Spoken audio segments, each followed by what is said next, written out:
E originalmente tijucana, Pedro? Tijucana, nascemos todos ali, bom, nascemos na maternidade naturalmente, mas fomos criados na Carvalho Alvim, que é uma rua ali, né, entre a Muda e o Andaraí, né, bem ali. E todos nascemos ali, fomos criados ali. O lado da gente é o lado que é sem saída, que tem uma pracinha no fundo. Então sempre foi uma rua muito intensa de celebrações, de música, de acontecimentos, de vôlei, queimado, pique-esconde, pique-tudo, pique... Infância evidentemente suburbana. Totalmente. Cara, se você se considera um suburbano raiz, assim, raiz, tem até música. Divino, insano, tempo de menino é muito mais humano. Divino, insano, tempo de menino é muito mais suburbano. Começou já com uma frase dessa do Pedro Luiz aí. E eu queria fazer uma pergunta assim, que é uma pergunta meio sem resposta, mas tenho certeza que o teu caminho musical vai chegar.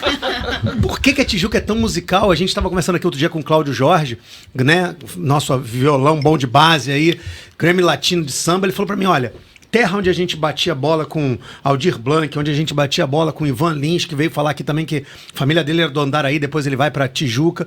Por quê? E aí a gente pode chegar lá, né, desde Tim Maia até... Tom Jobim, né? Pô, exatamente. Milton Nascimento. Por quê? Tijuca. A Tijuca tem essa... Todo mundo acha que ele é mineiro, mas Tim Maia... Eu achava que ele era mineiro. Não, ele foi adotado por uma família mineira. Mas vocês podem ver no filme Praça Sans Pena, do Vinícius Reis, filme para o qual eu fiz essa música, né? Chama-se Tempo de Menino. O filme Praça Sans Pena conta disso, e tem uma hora que ele entrevista o Aldir Blanc no bar. Bacana, o filme. Uma parte documental de um filme de ficção, né?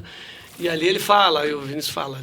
Aldir, Milton Nascimento, Tom Jobim, várias pessoas.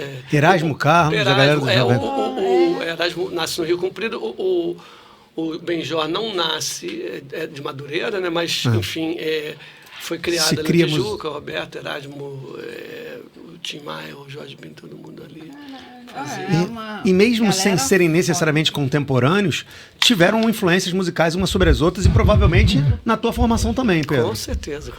E ali na rua, como eu disse, na Carvalho Alvim, na rua onde eu nasci, tinha muita música que acontecia. Tinha dois exímios violonistas que acabaram não se tornando profissionais por um acaso da vida, mas eram grandes violonistas mesmo, que tocavam as coisas da MPB e dos rock, dos Beatles, tudo que a gente ouvia ali final dos anos 60, começo dos anos 70, eles tocavam com muita propriedade. Quando vem João Bosco, eles tiravam aqueles violões cabeludos do João ali.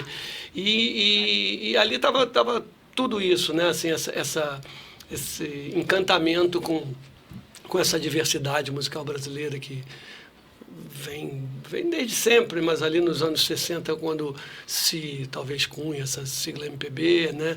E depois a Tropicália mostra que MPB pode ser muito mais do que tudo, né? Absorvendo, nos reapresentando, inclusive Luiz Gonzaga, Jackson ali, o Gil e o Caetano tiveram muita propriedade ao apresentar isso para a gente. Mas, enfim, essa rua era a rua dessa intensidade musical, isso tudo estava ali, eu estava encantado, minhas irmãs mais velhas que cantam muito bem, né? Todo mundo lá em casa tem uma musicalidade bacana. Assim, eu costumo dizer que eu sou o piorzinho, sou só o insistente.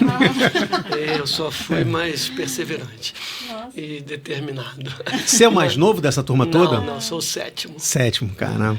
Mas ali, na verdade, minhas irmãs ganham um violão, né? Ali, acho que em 65, um violão bacana, tinha que encomendar os violões da Giorgio ali.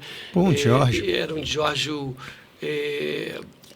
Geralmente é o 18 para estudo, não né? Não era o estudante, não. Não. Era um que não tem mais, era o espanhol. Era o 26. Caramba. Era bem legal, era um violão bem bacana.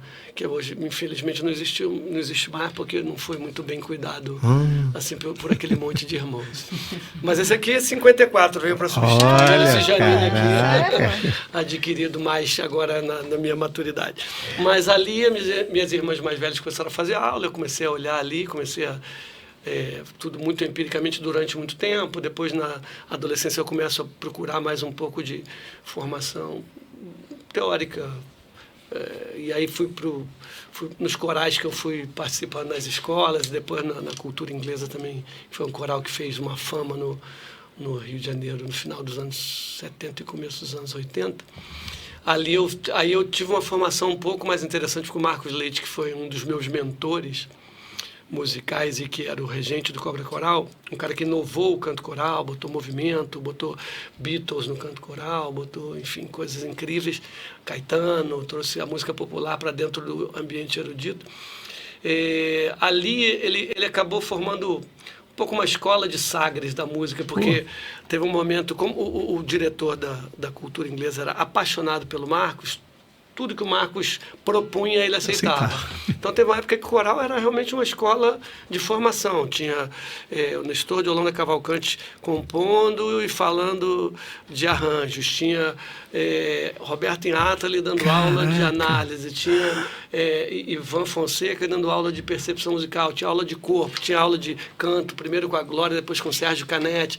Então, ali eu começo a ter um contato um pouquinho mais formal, porém de uma maneira muito, muito moderna com a teoria. E alguns anos mais tarde, já na minha segunda tentativa universitária, a primeira foi letras, mas acabo abandonando por causa da estrada, né? E depois eu faço música na Unirio. Falei, será que eu aprendi alguma coisa mesmo? Vou lá fazer um teste de habilidade específica. Não fui um grande aluno, mas estive por lá também.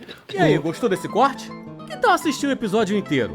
Continue conosco, assista outros episódios e acompanhe nossas redes.